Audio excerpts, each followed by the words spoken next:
समाज का प्रतिनिधित्व करते हैं। निश्चित प्रामाणिक जो है वो उत्तर बंगाल से आते हैं। उत्तर बंगाल में बीजेपी का परफॉर्मेंस लोकसभा चुनाव में भी और विधानसभा चुनाव में भी बहुत अच्छा रहा।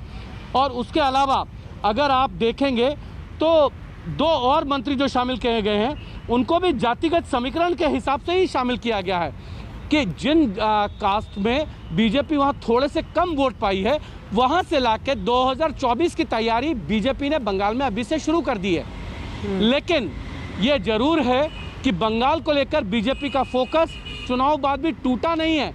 अभी भी बीजेपी को उम्मीद है कि 2024 में जब चुनाव होंगे तो उसका परफॉर्मेंस जो है 2019 से बेहतर होगा, क्योंकि 42 सीटों में से बीजेपी ने 2019 में 18 लोकसभा सीटें जीती और 16 में 3 विधानसभा सीटें जीती थी, जो 21 में 76 हो गई। यानी कि अगर आप डिफरेंस देखें तो बहुत ज़्यादा है। और इसीलिए बीजेपी ने अभी भी बंगाल से अपनी कोई उम्मीद नहीं छोड़ी है। हाँ। इसीलिए 2 मंत्रियों को अगर हटाया गया तो 4 नए मंत्री वहां पे बनाए गए हैं। बिल्कुल, शांतनु ठाकुर को शामिल करना जी। और शशि शेखर जी हाथ उठा रहे हैं, कुछ बोलना चाह रहे हैं। अश्विनी वैष्णव के साथ साथ जो है आ रही हिमांशु। शशि जी, मैं बंगाल पर ही 2 बातें कहना चाहता था। एक तो वहाँ विधानसभा चुनाव के जो भी परिणाम आए हैं, अगला चुनाव चूंकि दूर है तो जो अभी इमीडिएट फोकस करना था उन स्टेट्स के लिए जगह खाली करनी थी।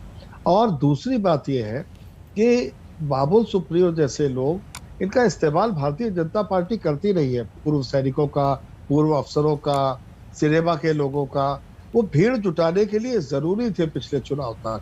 अब भारतीय जनता पार्टी मुकम्मल पार्टी के तौर पर वेस्ट बंगाल में स्थापित हो गई है। उसके पास 80 एमएलए है वहां पर और पर्याप्त मात्रा में एमपी है। उनको अगर आगे की सोचनी है तो पॉलिटिकल लोगों को लाना उनके लिए कंपल्शन हो गया था। तो अभी भले ही आपको कम लग रहे हो, अगले विस्तार के बाद आप ये पाएंगे 7 राज्यों के चुनाव के बाद कि बंगाल को एक बार फिर से इंडक्ट किया जाएगा। तब तक भतुआ संप्रदाय पे पूरा जोर दे रहे हैं और वो जोर देना उनका लाजमी है, क्योंकि वो एक तरफा इनके फेवर में गए। बिल्कुल।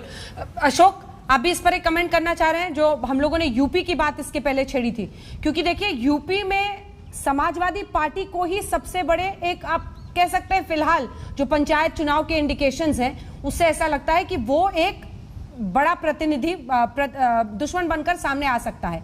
तो उसको टारगेट करने के लिए सोशल इंजीनियरिंग नए सिरे से जो हुआ है उसमें ये मंत्रिमंडल बहुत ही की रोल प्ले करेगा।